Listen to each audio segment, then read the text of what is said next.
All right, let's dive right into this explainer. Today, we're unpacking some of the most perplexing, truly enduring mysteries of human history.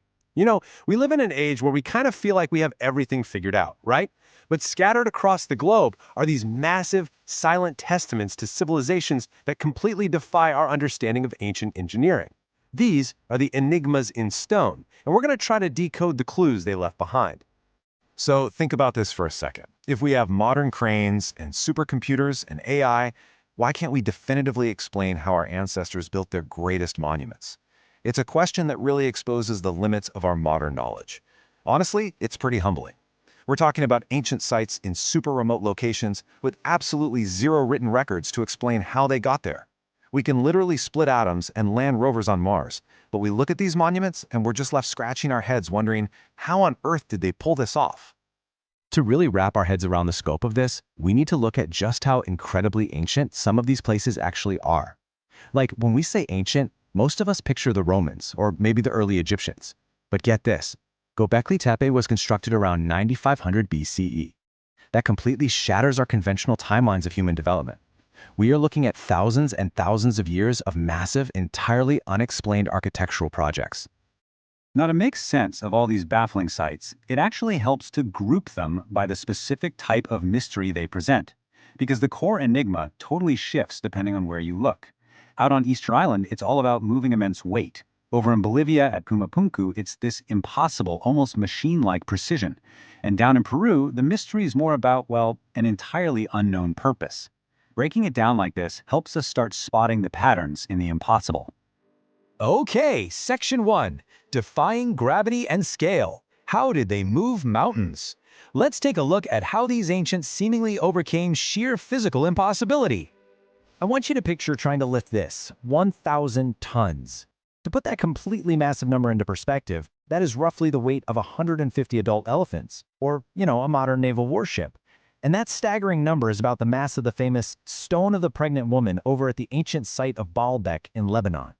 What's absolutely wild here is that they moved and placed these colossal blocks with jaw-dropping precision. I mean, they didn't have hydraulic lifts, no steel cables, definitely no diesel engines. Yet they somehow managed to quarry, transport, and perfectly align stones weighing up to 1,000 tons. How they basically told friction and gravity to take a hike without any heavy machinery is just an incredible puzzle. And the sheer scale doesn't just stop in Lebanon. Let's jump across the globe to Japan, where we run into another stunning anomaly. A solid 800 tons. This thing is called Masuda no Iwafune. It's this remarkably heavy, carved rock that features two massive, cleanly cut square holes right in the top. And the weirdest part? It completely contradicts literally every traditional construction technique known in that era of Japanese history. It honestly just sits there like a giant 800-ton paperweight from another dimension, leaving researchers totally stunned as to who carved it, how they moved it, and, well, why. We keep seeing this theme of extreme payloads all over the world. Take 80 tons, for example. Sure, it sounds small compared to Baalbek, but 80 tons is still incredibly massive. And it's the weight we associate with the iconic Moai statues on Easter Island down in Chile. And here, it's the sheer volume of work that really blows your mind. We're not talking about just one 80-ton stone. We're talking hundreds. Hundreds of these colossal stone heads and full torsos, carved out of volcanic rock and then moved miles across rough terrain. It's just astounding to think about an ancient people living on one of the most isolated islands on Earth, creating and moving an entire army of these figures. Did they walk them with ropes? Roll them on logs? Archaeologists are literally still debating it today. Moving right along to Section 2, Impossible Precision and Engineering.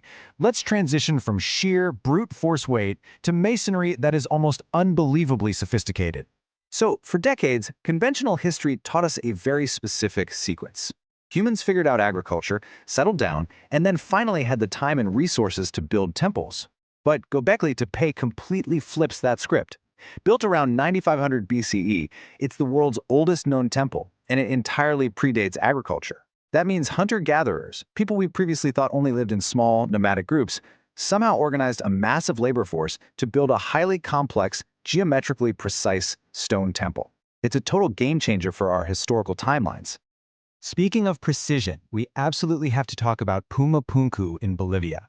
We're looking at sharply cut, interlocking stone blocks, megaliths with perfectly crisp inside corners and flawlessly drilled holes. Seriously, the stones here look like they were machined with advanced tech, locking together like a giant, perfect jigsaw puzzle. But these builders didn't have laser cutters. They didn't have diamond-tipped drills, which means they pulled this off using techniques we literally cannot figure out today. And obviously, we can't talk ancient precision without mentioning the Great Pyramid of Giza. While it most likely served as a tomb, the real mystery is its structural perfection. It's flawlessly aligned to true north, with a margin of error of just fractions of a degree.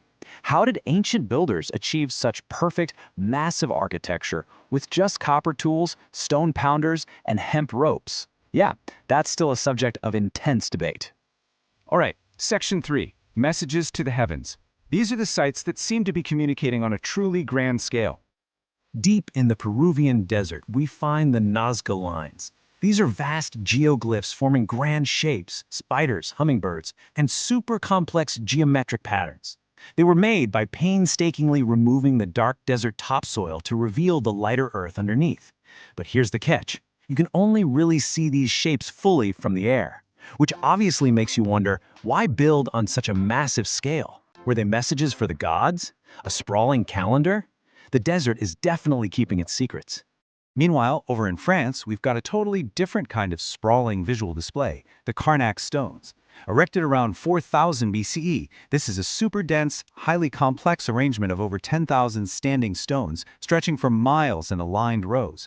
We still have no clear explanation for why ancient people went through this immense generational effort to quarry and erect thousands of these heavy stones in this exact pattern. And of course, no explainer on ancient mysteries would be complete with Stonehenge. Even after centuries of nonstop study, its purpose is fiercely debated. Was it a ceremonial site for the dead? A giant calendar to track the solstices? Maybe a spiritual healing center? Honestly, it's still anyone's guess. Which brings us to Section 4, a modern unsolved mystery. Because it turns out, not all of these enigmas belong to ancient history.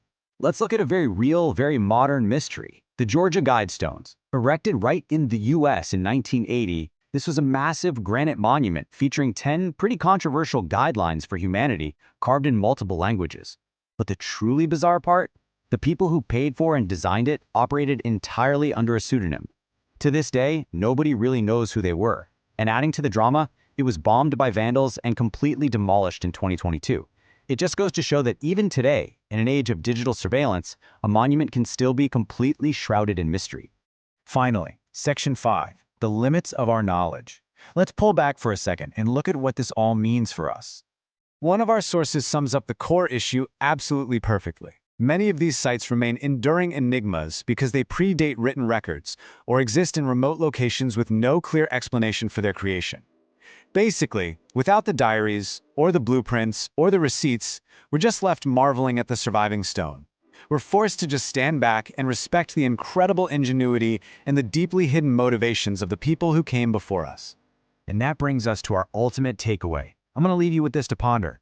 When our civilization eventually fades into the deep future, which of our creations will become the next big enigma? Thousands of years from now, when the servers have all rusted away and the paper has turned to dust, what modern structures will leave future researchers scratching their heads in wonder? Thanks for hanging out with me for this explainer, and remember, keep questioning the world around you.